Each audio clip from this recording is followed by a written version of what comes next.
ओम नमो आदेश गुरु जी को प्रणाम।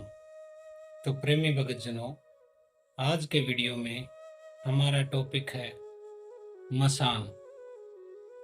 मसान की शक्ति क्या होती है, मसान होते क्या हैं, मसान बनते कैसे हैं,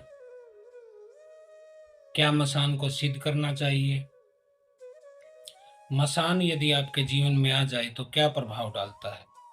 तो ये मुख्य 5 टॉपिक हम इसी वीडियो में कवर करेंगे, जिससे आपको इतना ज्ञान मिलेगा कि आपको जीवन में किसी ने बताया नहीं होगा इसके बारे में।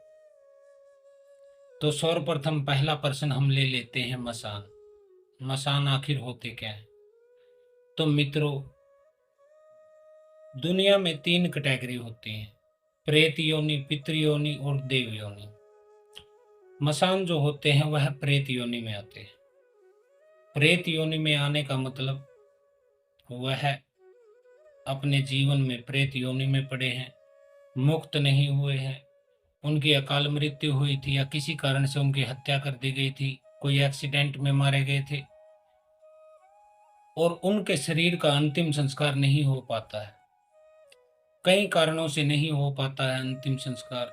कुछ लोग ऐसी स्थिति में मर जाते हैं जो लावारिस होते हैं, कुछ लोग उपेक्षित होते हैं, जैसे कोई लड़का लड़की प्रेम विवाह करके भाग जाए घर से और फिर उनको पकड़ कर या तो उनकी हत्या कर दी जाए या वह स्वयं आत्महत्या कर लें। इसके बाद असफल प्रेमी होते हैं, कोई लड़का या लड़की जिनका प्यार परवान नहीं चढ़ा। उन्होंने संबंध तो बना लिए, खूब बना लिए, हवस अपनी पूरी करने की कोशिश कर ली, लेकिन शादी तक पहुंचते पहुंचते बात बन नहीं पाई, परिवार वाले नहीं माने, कोई भी कारण हुआ हो कि उनकी शादी नहीं हो पाई और उनमें से एक की शादी अन्य किसी के साथ कर दी जाती है। तो जो दूसरा प्रेमी होता है, जो असफल प्रेमी की श्रेणी में आता है, जिसके प्यार हार गया है, वह आत्महत्या कर ले, किसी नदी में कूद के कर ले, किसी ट्रेन तले कट के कर ले, आत्महत्या फांसी लेके लगा के कर ले, जहर खा ले, अपनी नस काट ले। यहाँ से कई लोग काट लेते हैं असफल प्रेमी। इस तरह से किसी भी तरह आत्महत्या कर लेने वाला व्यक्ति ऐसी भयंकर प्रेत योनि में जाता है कि इसकी मुक्ति संभव नहीं होती। मान लीजिए किसी लड़की ने 20 साल की उम्र में अपनी आत्महत्या कर ली, सुसाइड कर लिया और उसकी एज थी 80 साल। परमात्मा ने उसे 80 साल के लिए भेजा था और उसने इह लीला अपनी 20 साल में समाप्त कर ली। अब जो बाकी 60 साल बच गए हैं, तो कहते हैं कि 100 से गुना किया जाता है, कई तो कहते हैं कि 1000 से गुना किया जाता है। और इतने 1000 साल तक, इतने सैकड़ों साल तक उस आत्मा को प्रेत योनि में भोगना पड़ता है, पड़े रहना पड़ता है, या कहिए नरक भोगना पड़ता है। उसकी मुक्ति फिर उतने सालों तक नहीं होती है। तो अब वह आत्मा कहाँ जाएगी? वह जैसे जैसे पुरानी होगी वह लोगों को पीड़ित करेगी, उनको मारना शुरू कर देगी, पीड़ित करना, बीमार करना, उनकी मृत्यु का कारण बनेगी। और जैसे जैसे वो लोगों को मारता जाएगा और उसके साथ वो आत्माओं को कैप्चर करता जाएगा, पकड़ता जाएगा, अपना एक गिरोह, एक संगठन, एक ग्रुप बनाता चला जाएगा, तो उसके गिरोह में 100 प्रेत, 500 प्रेत, 1000 प्रेत, 2000 प्रेत, इस तरह से प्रेत हो जाने के बाद उसका एक पद बन जाता है, यानी कि वह लीडर हो जाता है। उसे मसान बोला जाता है।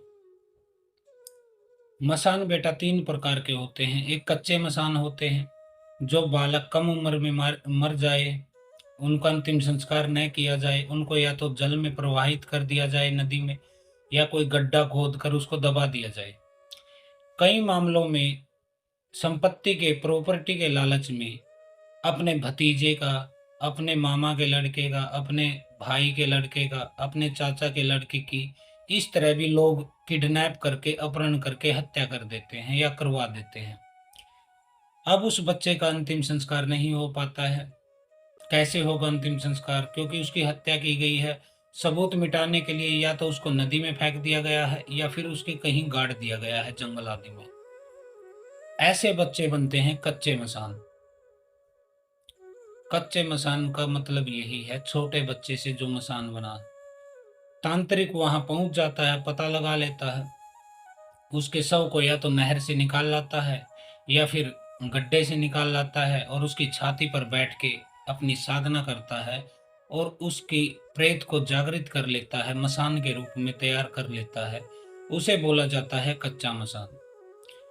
कच्चे मसान के प्रभाव क्या होते हैं? बेटा, कच्चा मसान एक बालक के रूप में आपको दिखाई देता है। आपको दिखाई दे, आपकी पत्नी को दिखाई दे, बहन को दिखाई दे, चाची को दिखाई दे, मामी को दिखाई दे, माँ को दिखाई दे, बीवी को दिखाई दे, किसी को भी दिखाई दे, बच्चे की शक्ल में दिखाई देता है। अक्सर गर्भपात होते हैं उस स्त्री को, या फिर बच्चे नहीं होते हैं। कई कई साल तक उसको बच्चे नहीं हो पाते हैं। सपने में बार बार उसे बच्चे दिखाई देते हैं। उसका गर्भ ठहर जाता है, महीना, 2 महीना, 3 महीना का होता है, और अचानक एक रात उसके सौपन में बच्चे आते हैं और सुबह उठती है तो उसका गर्भपात हो जाता है।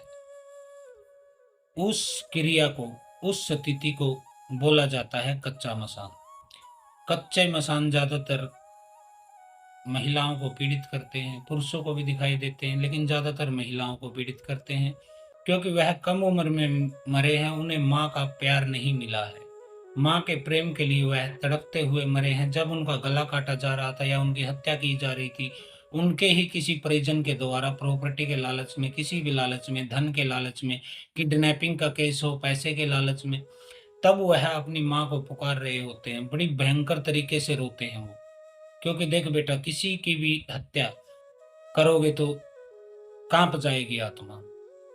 उसकी चित्कार, उसकी हुकार, उसकी पुकार इतनी भयंकर होती है कि यदि कोई सरल हृदय का व्यक्ति, कोई ठीक ठाक हृदय का व्यक्ति है, तो वह बेहोश हो जाएगा उसकी मृत्यु को देखकर। लेकिन कुछ शैतान हमारे समाज में है। मसान इतने बड़े शैतान नहीं है जितने बड़े इंसान है। यह बात भी मैं स्पष्ट कर देना चाहता हूँ। इंसान से बड़ा कोई शैतान इस सृष्टि पर है नहीं। तो वो बच्चे होते हैं बेचारे, वो मसान की योनि में जाते हैं जिन्हें माँ का प्यार नहीं मिला है, और अक्सर वह स्त्रियों के साथ लग जाते हैं। स्त्रियों को सौपन में दिखाई देते हैं, उन्हें अनुभव देते हैं, बच्चे दिखाई देते हैं, उनका गर्भ नहीं ठहरता है, ठहरता है तो गिर जाता है। तो यह सब कच्चे मसान की विद्या होती है। इसके उपरांत आता है पक्का मसान। अब पक्का मसान किसे बोला जाता है यह भी मैं बता देना चाहता हूँ। जो असफल जोड़े में बता रहा था, प्रेम मोहब्बत के, जो जिनके अंदर एक हवस की आग थी, एक सेक्स की आग थी, कि उन्होंने अपना वर्ण देखा नहीं, व्यवस्था देखी नहीं, जाति देखी नहीं, ऊंच नीच देखी नहीं, अमीरी गरीबी देखी नहीं, और पड़ गए किसी के चक्कर में। किसी के क्या चक्कर में? प्रेम के चक्कर में, लड़की के चाहे लड़के के। ऐसी लड़की और लड़के दोनों के लिए मैं यह बता रहा हूं, किसी के चक्कर में पड़ गए और घर वाले शादी को तैयार नहीं हुए, समाज शादी को तैयार नहीं हुआ, फिर क्या होता है? फिर उनकी हत्या हो जाती है भागकर शादी करने के कारण, या फिर वह स्वयं आत्महत्या कर लेते हैं। अब आप एक साधारण इंसान है या तेज दिमाग के इंसान है, मैं एक छोटी सी बात आपको बताऊंगा। मान लीजिए आपकी बहन है या बेटी है, वह किसी ऐसे लड़के के चक्कर में पड़ गई है जो ना तो काम धंधा करता है, कमाता नहीं है, इधर उधर से कपड़े उधार लेके कुछ दिन दिखाता है, टाई दिखाता है, कोट दिखाता है, बाइक दिखाता है, गाड़ी दिखाता है, या फिर माँ बाप के पैसे पर पल रहा है, अमीर माँ बाप का रीच ज्यादा है, वह आपकी बहन को, बेटी को पटा लेता है। पटा लेना का मतलब क्या होता है आप जानते ही होंगे। और लड़की भी ऐसे लड़कों पर जल्दी फिदा हो जाती है, क्योंकि उन्हें लगता है लड़का अमीर है, शादी हो गई तो मौज करूंगी। लेकिन होता इसके उल्टा है। अब पहली स्थिति में वह लड़का है जो कमाता धमाता नहीं है, अपने दोस्तों के कपड़े उधार लेके या कुछ भी करके आपकी लड़की को फंसा लेता है। अब कोई भी माता पिता जब अपनी लड़की के लिए दूल्हा देखने जाता है, पति तलाश करने जाता है, किसी रिश्ते के लिए जाता है, तो वह सबसे पहले यही देखता है कि लड़का करता क्या है, घर बार कैसा है, परिवार कैसा है, 2 पैसे कमाता भी है या नहीं, कि कल को हमारी बेटी को, बहन को खिला भी सके आराम से। हर चीज वह परिवार देखता है।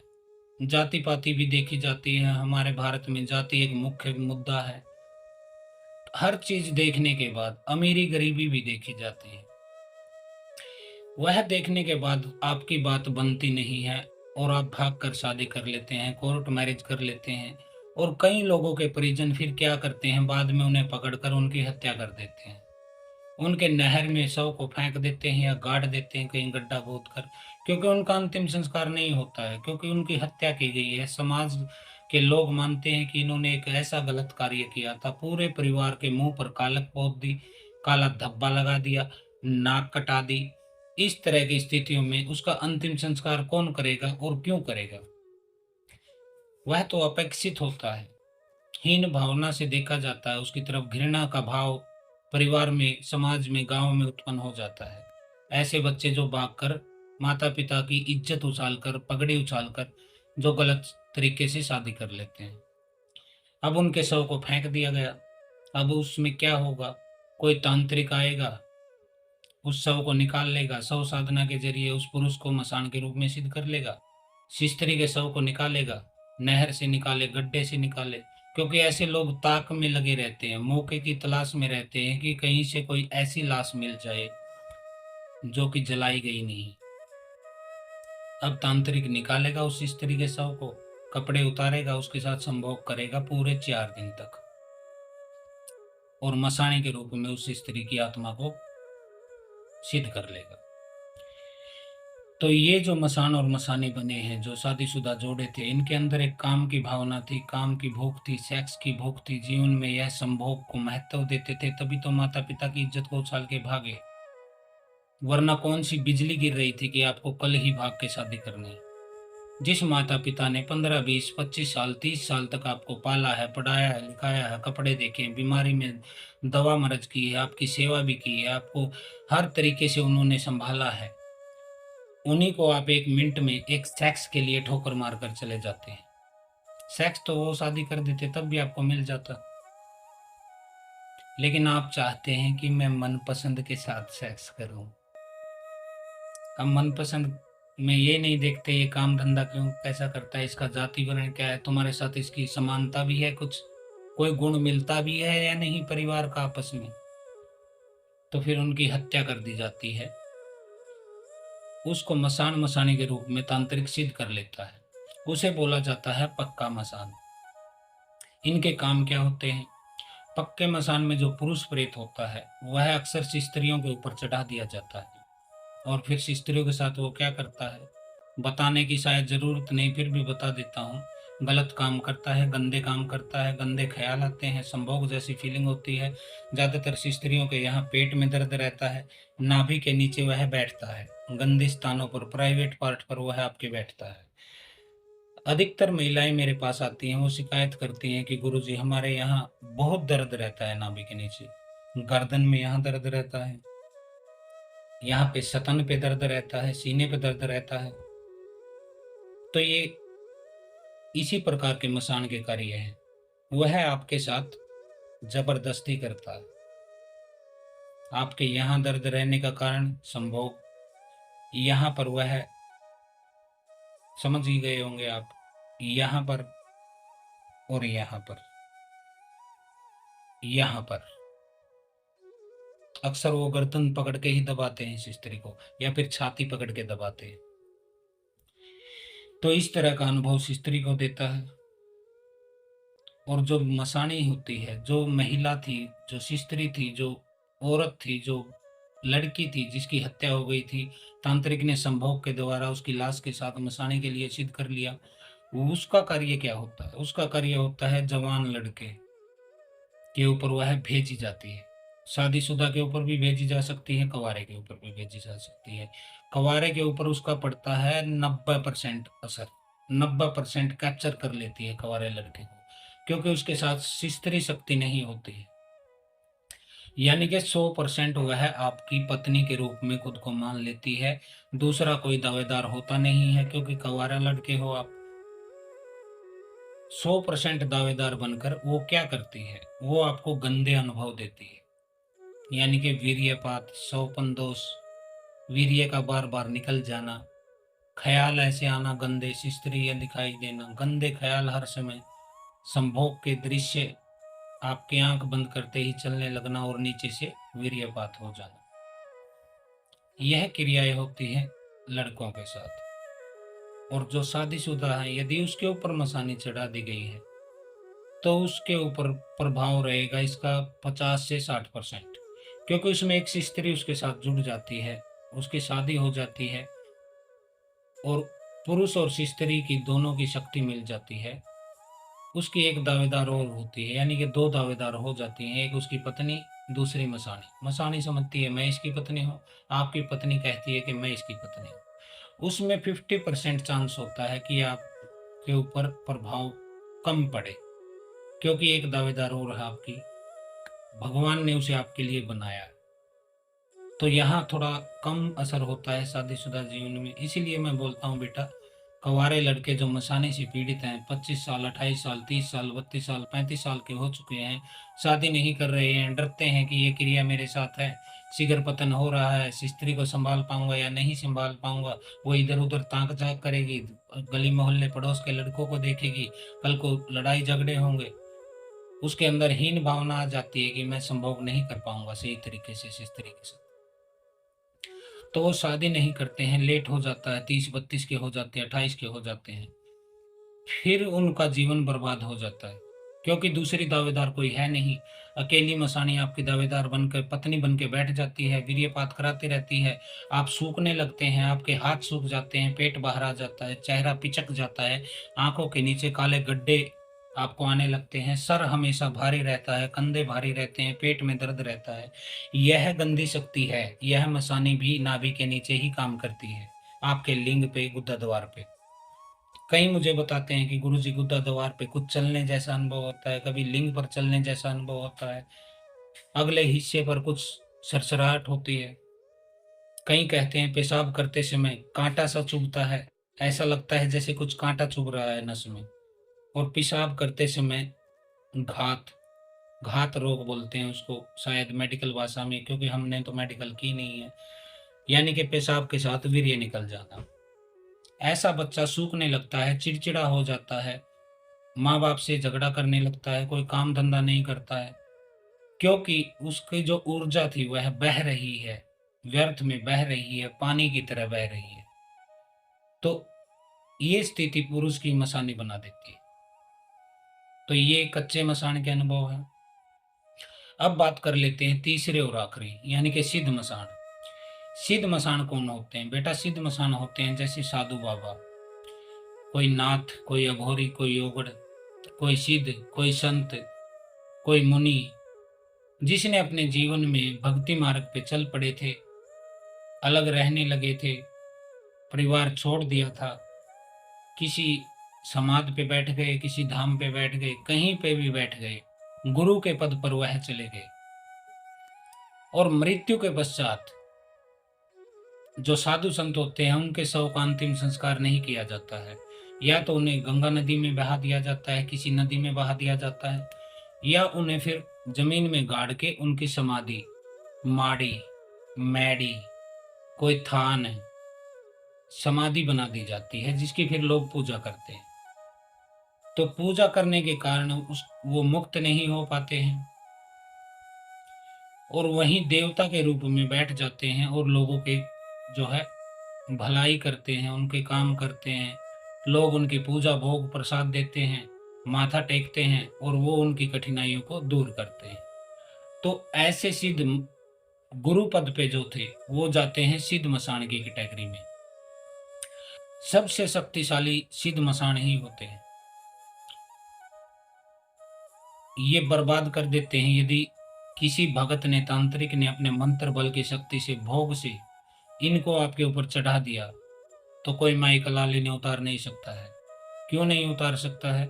क्योंकि ये अपने जीवन में सिद्ध थे, मंत्र का ज्ञान था इन्हें, मंत्र सिद्ध कर रखे थे, शक्तियों के साथ इनके संबंध थे, परिवार छोड़ रखा था, पूर्ण रूप से ये परमात्मा के, किसी देवता के, देवी के, काली के, भैरव के, शिव के, किसी के भगत थे और इन्होंने शक्ति को प्राप्त किया है, सिद्धि को प्राप्त किया है। मृत्यु के पश्चात वह शक्ति और सिद्धि इनके साथ ही चलती है। यदि इनको आपके ऊपर चढ़ा दिया जाए तो ये बच्चों का खेल नहीं है इनके साथ टकराना। छोटे मोटे आम तांत्रिक को, भगत को, गुनिया को, ओझा को, सोका को, बाकी को यह पटक देते हैं, उसकी गद्दी को पटक देते हैं, उसकी शक्तियों को बांध देते हैं। मेरे पास अनेक लोग आते हैं कि गुरुदेव हम पहले कार्य करते थे, ये माता आती थी, वो माता आती थी, ये दरबार लगता था, ये चौकी लगती थी, जो कह देते थे काम हो जाते थे। लेकिन अब तो न माता आती है, न कोई पिता आता है, न कोई चाचा आता है, न दादा आता है, न हम बता पा रहे हैं लोगों को कि तुम्हारी समस्या क्या है। जो उपाय देते हैं उससे लाभ नहीं मिलता है। हमारे शरीर को किसी ने बांध दिया है, शक्ति का बंधन कर दिया है। अब वो शक करने लगते हैं अपने आजू-बाजू के लोगों पर। आजू-बाजू के लोग कौन? उनके कंपटीशन में कोई तांत्रिक है, कोई भगत है या उनके चाचा हैं, ताऊ है, घर परिवार के हैं। उनके मन में एक धारणा बन जाती है और उस धारणा को पक्का कर देता है वो जिस भगत के पास तांत्रिक ओझा गुनिया सोखा बाकी के पास जाते हैं। वो धारणा को पक्का कर देता है कि तुम्हारे ही परिवार से किसी ने शक्तियों को बंधवा दिया है। लेकिन 90% केसों में ऐसा नहीं होता है। हाँ, 10% केसों की मैं मानता हूँ कि आपका ही कोई भगत है, गुरु है, जिससे आपने शक्तियों को हासिल किया था, अब गुरुद्रोह कर दिया, उसने शक्तियाँ उतार ली या बाँध दी, ऐसा हो सकता है। लेकिन 10% मामलों में, 90% मामलों में क्या होता है कि सिद्ध मसान किसी के घर पे छोड़ा गया है और वह आ गया आपके पास इलाज करवाने। इलाज करवाने आ गया तो आप भगत के अहंकार में हैं कि मैं भगत हूँ, मेरे पास ये सिद्धि, मेरे पास वो शक्ति, मेरे पास ये ज्ञान। आपको पता नहीं होता है सिद्ध मसान की शक्ति क्या है। आपको चुटकी में मसल देगा वो। वो थोड़े मर्यादा में होते हैं क्योंकि वो अपने जीवन में सिद्ध पुरुष थे, संत थे, साधु थे, बाबा थे, योगी थे, सन्यासी थे, स्वामी थे। इस तरह के पद पर थे इसलिए वह थोड़ी मर्यादा बरत जाते हैं, नहीं तो आपको ऐसे चुटकी में मसल सकते हैं सिद्ध मसान। उनके पास मंत्र शक्ति, तंत्र का ज्ञान, तंत्र काट का ज्ञान, हर प्रकार की विद्या का ज्ञान होता है। और मृत्यु के पश्चात मसान योनि में जाने से उनकी शक्ति वैसे ही विशाल हो जाती है, साथ में सिद्धि उनके है। तो वो क्या करते हैं, आप उनको निकालने की कोशिश करते हैं, वो आपको ही बांध देते हैं, आपकी शक्ति को उतार लेते हैं।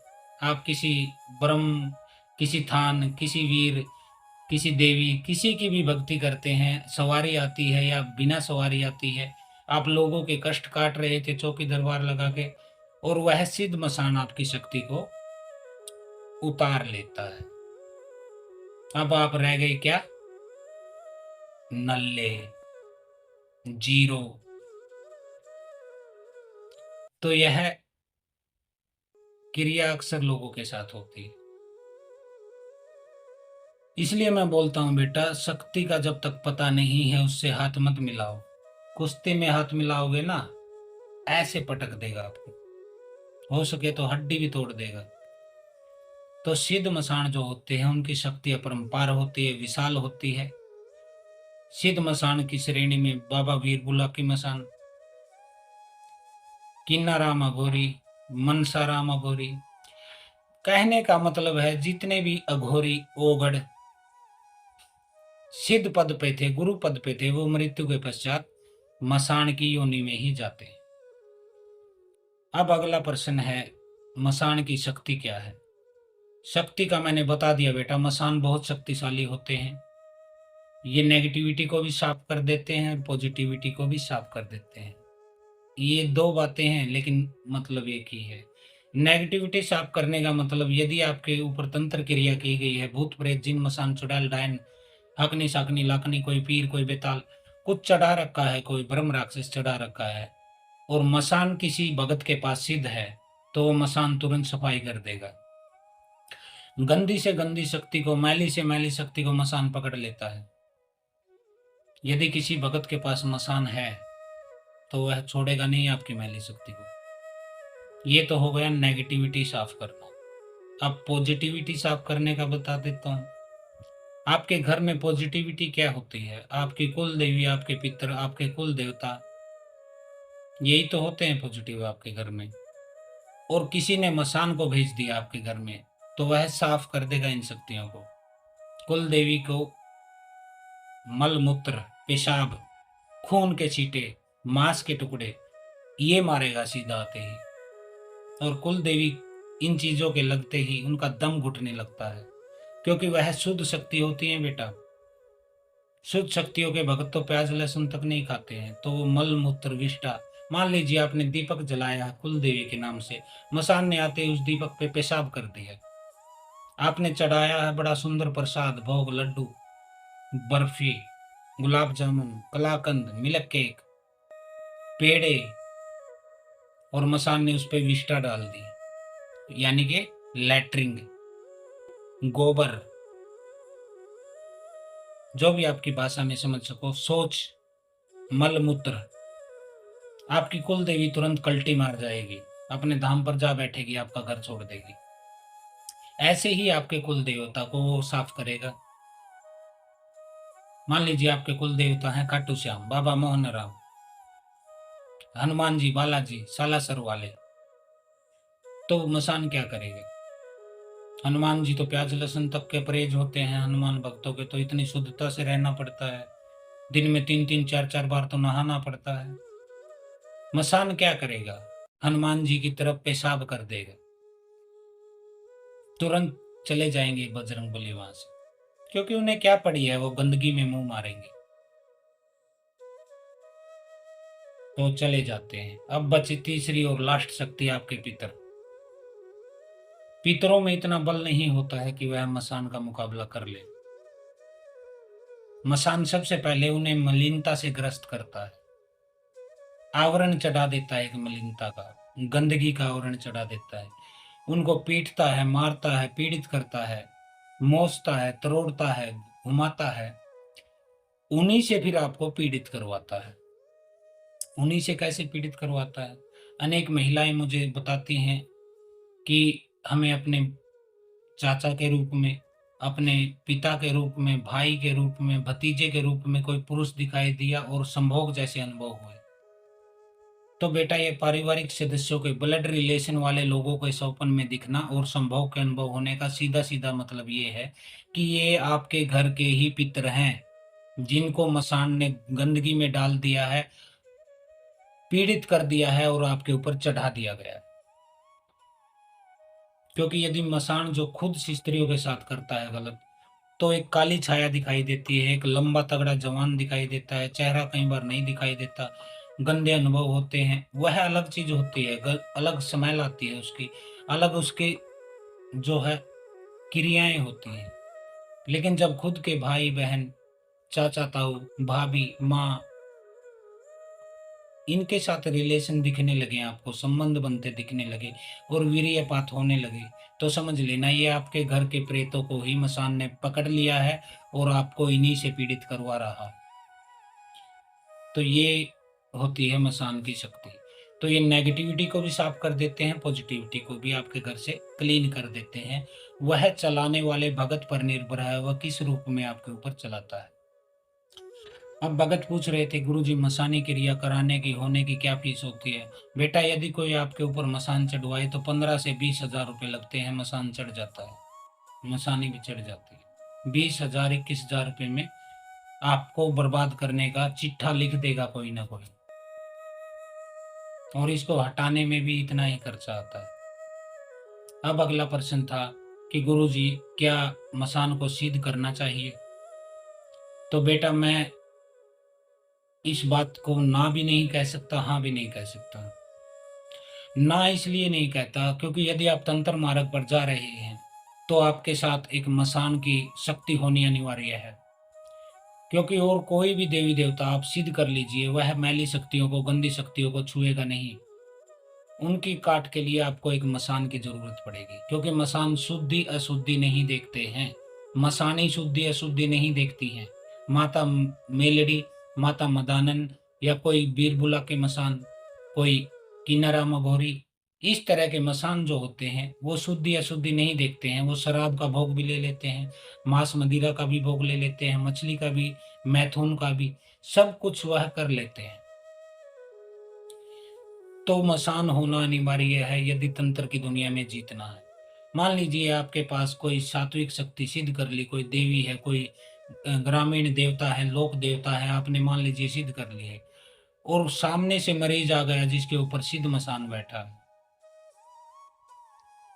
तो आप क्या करेंगे? आपकी शुद्ध शक्ति को वो 10 मिनट में साफ कर देगा, निकाल देगा आपके जीवन से, बांध देगा आपकी बॉडी को, और फिर आपको पीड़ित करेगा, पलट देगा आपकी गद्दी को, पागल हो जाओगे।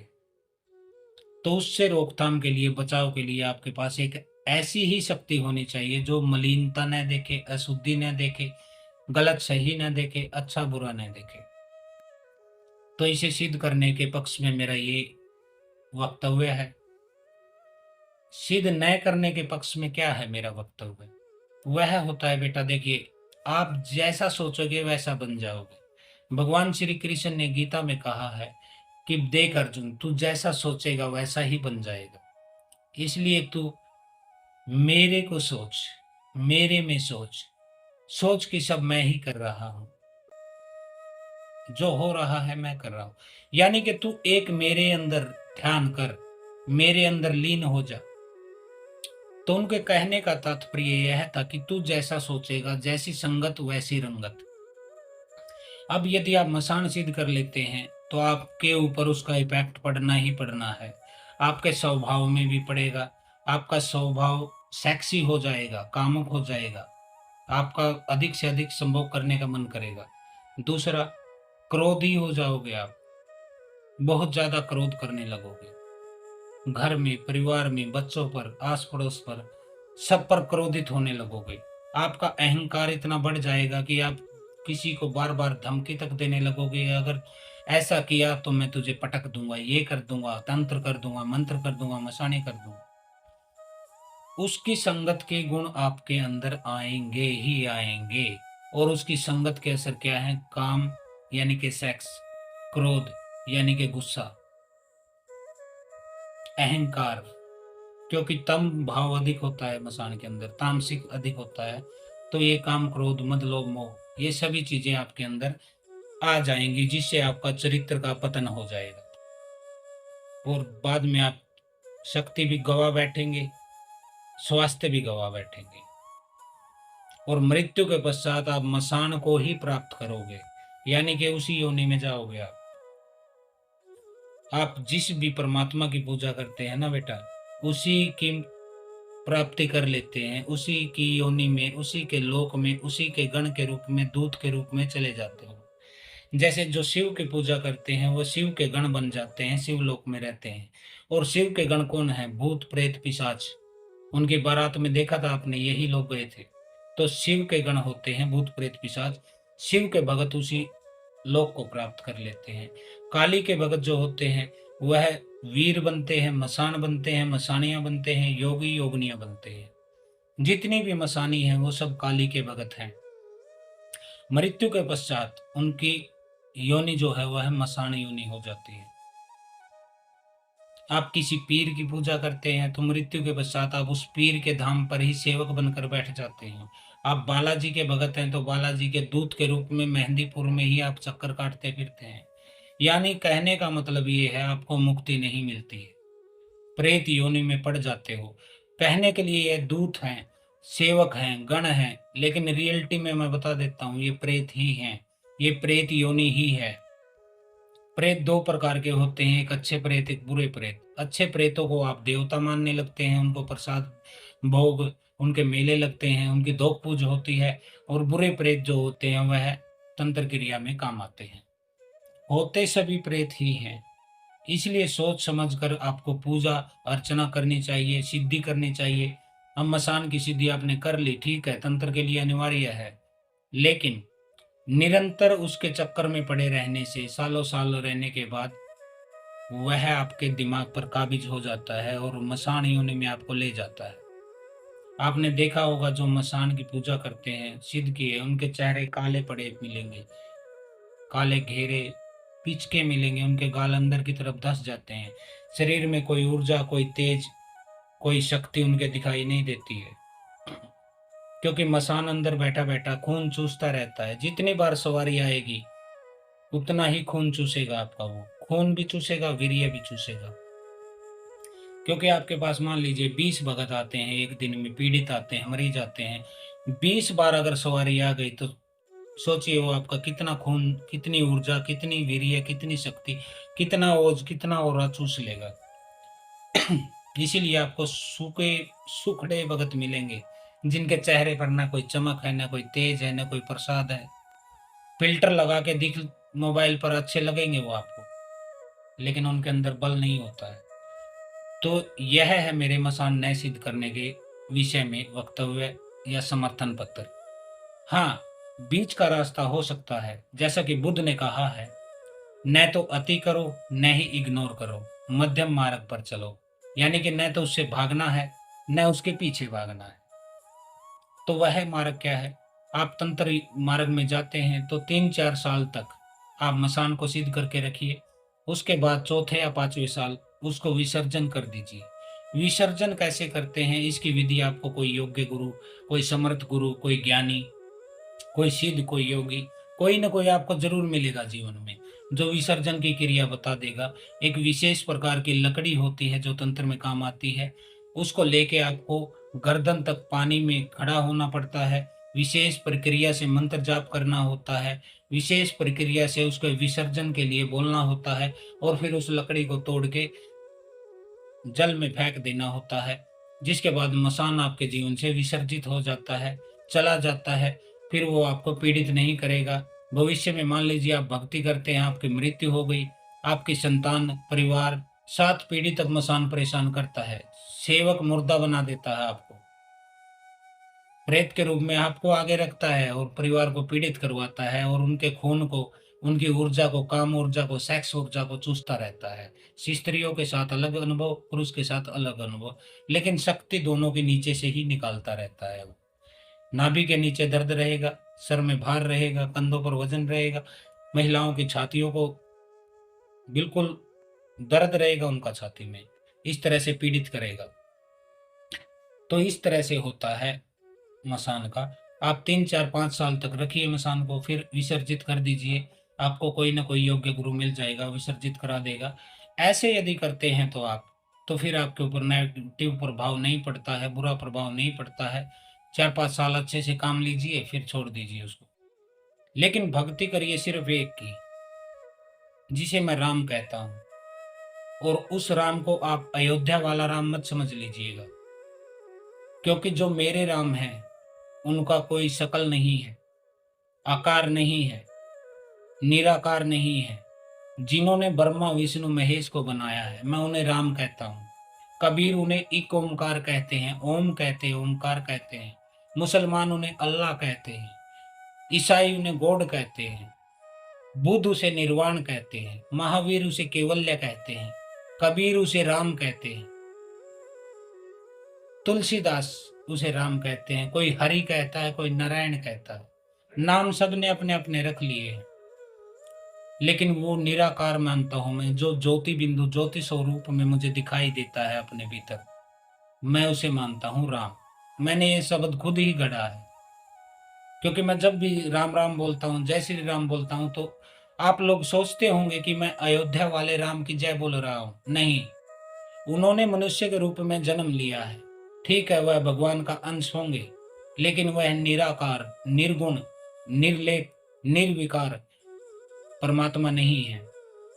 हो सकता है एक अंश हो उनका, अवतार लिए हैं, जैसे कि राम है, कृष्ण है, शिव है, ब्रह्मा है, इंद्र है, आपके गुरु गोरखनाथ हैं, नाथ हैं, नाथ परंपरा में जुड़े जितने हनुमान जी हैं, श्याम जी हैं, जितने भी मतलब देवता हैं, वो देवता टाइप में ही हैं, परमात्मा नहीं है। परमात्मा तो बहुत बड़ी चीज है बेटा। उस परमात्मा के अंदर ऐसे ऐसे अरबों राम भी समा सकते हैं, ठीक है। तो वो राम, उसकी भक्ति कीजिए। उसी का मंत्र मैं आपको देता हूं, जब भी देता हूं, ओम रीम राम, ओम रीम राम, ओम रीम राम। मेरा मानना है कि भगवान शिव, नारायण और ब्रह्मा जी, इनको भी उसी राम ने पैदा किया। माता जितनी हैं सभी को उसी राम ने पैदा किया। उनका कोई अच्छा नाम नहीं है, इसलिए राम कहने लगे उनको लोग। भगवान राम से तो पहले कई राम हो चुके हैं। हमारे हिंदू सभ्यता में एक परंपरा है कि हम अपने बच्चों के नाम महान लोगों के नाम पर रखते हैं। महान लोगों के नाम पर रखते हैं हम अपने बच्चों का नाम। आपने देखा होगा, किसी का नाम जगदीश है, किसी का नाम नारायण है, किसी का नाम शंकर है, किसी का नाम शिव कुमार है, किसी का नाम राम कुमार है, किसी का नाम कृष्ण भूषण है, इस तरह से हम देवताओं के नामों पर अपने बच्चों के नाम रखने शुरू कर दिए, और यह शुरू से ही होता आ रहा है। जब दशरथ के घर संतान हुई तो उन्होंने उनका नाम उस परमात्मा के नाम, उस परम शक्ति के नाम से राम रख दिया, कि मेरा बेटा उस परमात्मा के जैसा है। हमारे बचपन में एक मंदिर था हमारे घर के पास, वहां पे एक पंडित जी थे जिनका नाम पंडित राम सिंह था। बहुत अच्छे विद्वान थे वह, ज्योतिष के ज्ञाता थे, हमारे दादाजी की उम्र के थे। और मैं उनके पास ही बैठा रहता था। प्रत्येक शाम को आरती के समय मैं जाता था, शंख बजाता था और घंटा भी बजाता था उस समय मैं। अब ये चीज़ें मेरे लिए मजाक का विषय हो गई है, क्योंकि मैं अब जानने के बाद लगता है कि मैं कितना मूर्ख था, पत्थर में भगवान ढूंढता था। लेकिन चलो कोई बात नहीं। तब मैं उनके पास जाता था तो उन्होंने अपने पोते का नाम भोला रख रखा था। हमारे हरियाणा में शिव जी को न शिव कहते हैं न शंकर कहते हैं, वहां कहते हैं भोला, भोलेनाथ। तो उन्होंने क्यों रखा था, मैंने पूछा दादाजी आपने अपने पोते का नाम भोला क्यों रखा? तो उन्होंने मुझे बताया, बेटा मैं भगवान शिव का परम भगत हूँ और मैं चाहता था कि मैं हर समय मेरी जुबान से उनका नाम निकले, इसलिए मैंने पोते का नाम रखा भोला। उसके बाद एक लड़का और हुआ उनका पोता, उसका नाम रखा उन्होंने रुद्र, रुद्रा। दोनों पोतों का नाम उन्होंने भगवान शिव के नाम पे रखा, क्योंकि वो जब भी आवाज लगाते, भोले पानी लाना, भोले रोटी लाना, भोले बेटा यहाँ आना, हर समय वह भगवान शिव को जपना चाहते थे, इसलिए उन्होंने दोनों पोतों का नाम रख दिया। उसी तरह भगवान राम जो हैं अयोध्या वाले, उनके पिता दशरथ के जो गुरु थे, आध्यात्मिक गुरु थे वशिष्ठ जी, उन्होंने उन्हें सुझाव दिया कि इस लड़के का नाम राम रख दीजिए। जैसे लोग भगवान के राम नाम रख देते हैं अपने बच्चों का, कोई कृष्ण रख देता, कोई जगदीश रख देता, कोई नारायण रख देता, कोई सत्यनारायण रख देता, लड़कियों के नाम कोई दुर्गा रख देता, कोई काली रख देता, इसी तरह तो रखते हैं ना नाम। तो भगवान राम का, अयोध्या वाले का उसी के नाम से। उनसे पहले कौन कौन राम थे बताऊं आपको? उनसे पहले हुए परशुराम, ब्राह्मण शिरोमणि परशुराम, जिन्होंने अक्षत्रियों को 21 बार अक्षत्रिय विहीन कर दिया था, पूरे राजपूतों को काट दिया था उन्होंने। वो थे भगवान परशुराम। उनका नाम क्या था? उनका नाम था राम। और अयोध्या वाले राम, दशरथ नंदन राम से वो कई पीढ़ी पहले पैदा हुए हैं, परशुराम। अब आप बोलेंगे कि गुरुजी उनका नाम राम नहीं परशुराम था, तो बेटा इसके पीछे एक स्टोरी है। नाम उनका राम था, लेकिन वो हाथ में परसा रखते थे। परसा मतलब खड़ग, सर काटने वाला, गंडासा, जिससे उन्होंने क्षत्रियों के, राजपूतों के सर काटे थे। तो उस परसा रखने की वजह से उनको परसे वाला राम कहने लगे, जो बाद में बिगड़कर भाषा के भेद के कारण परशुराम हो गया। अनेक राम हुए हैं पहले, जिनका नाम उस परमात्मा, उस निरंकार, उस निराकार, उस निर्गुण, उस निर्वाण के नाम पे रखा था राम। तो मैं जब भी आपको बोलता हूं कि ओम ह्रीम राम, राम जी का नाम लीजिए, राम राम जपिए, राम राम जी, राम राम सा। जब भी मैं राम राम बोलता हूं तो उसका सीधा संबंध उससे होता है, पूर्ण परमात्मा से, न कि अयोध्या वाले राम से।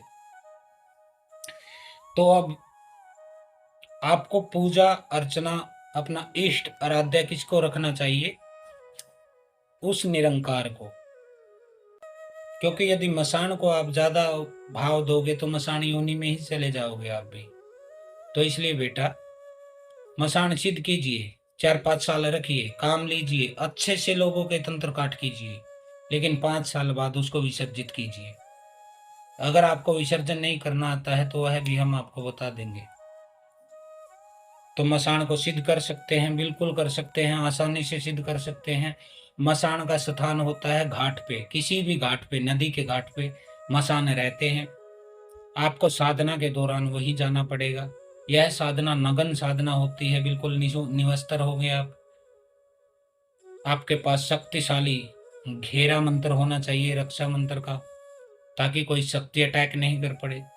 आपके पास एक गुरु खड़ा होना चाहिए, जो किसी भी शक्ति से, किसी भी भ्रम की स्थिति से, किसी भी गलत इरादे से आई हुई शक्ति से आपको बचा सके उस साधना के दौरान।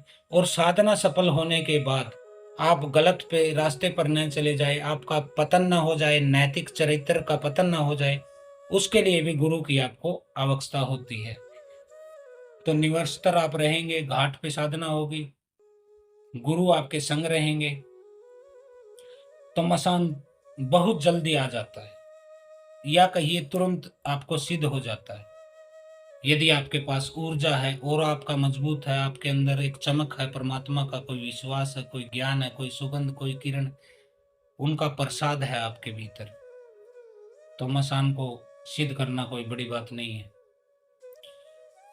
तो 1 2 3 4 4 प्रश्नों के हल हो गए।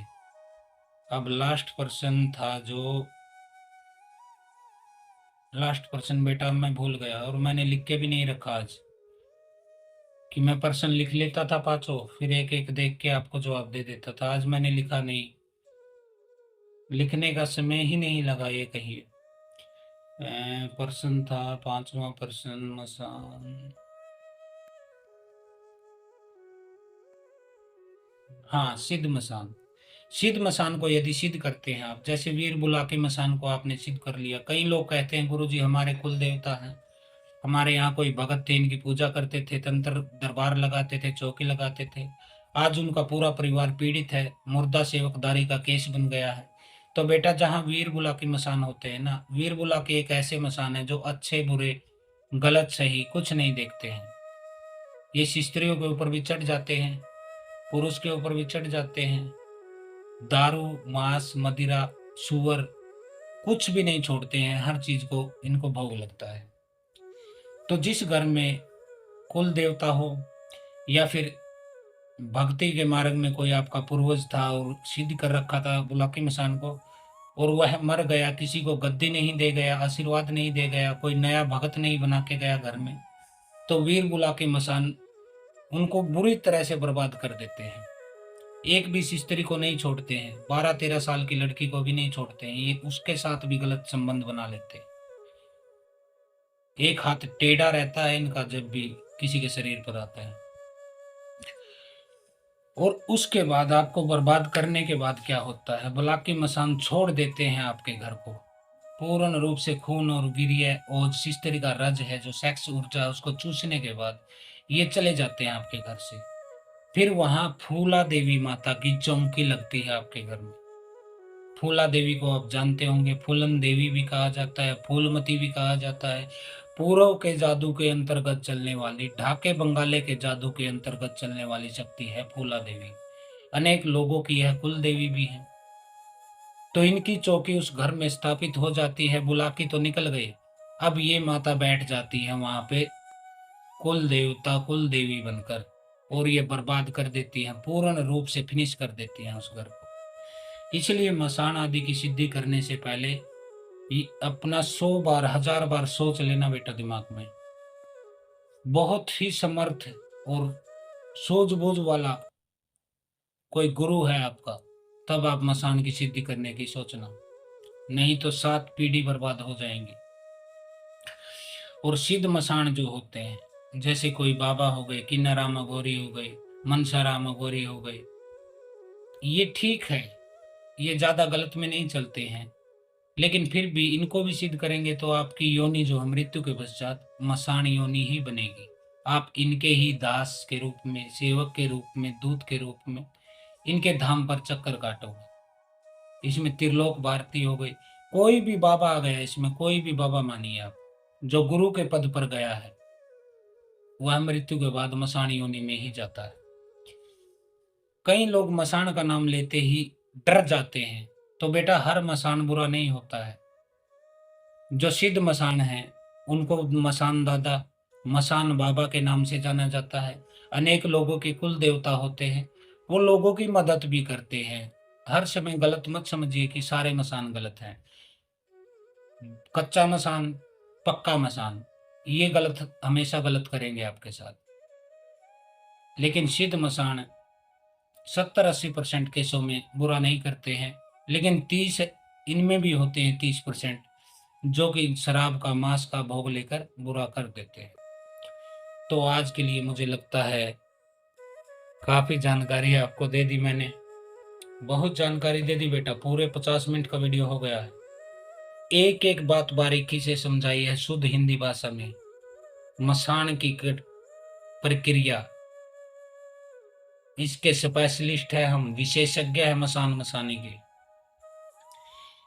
एक एक बात आपको बारीकी से शुद्ध हिंदी भाषा में, सरल भाषा में, बड़े ही प्रेम से समझाया है।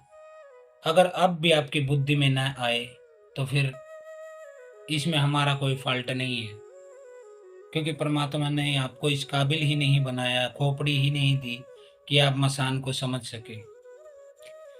तो ये मसान की शक्ति के संबंधित वीडियो थी। आज आपको इसके विषय में हमने जानकारी दी। अब हम आपसे विदा चाहते हैं। हर हर महादेव। ओम काली। आदेश गुरु गोरखनाथ। आदेश, आदेश गुरु जी को प्रणाम।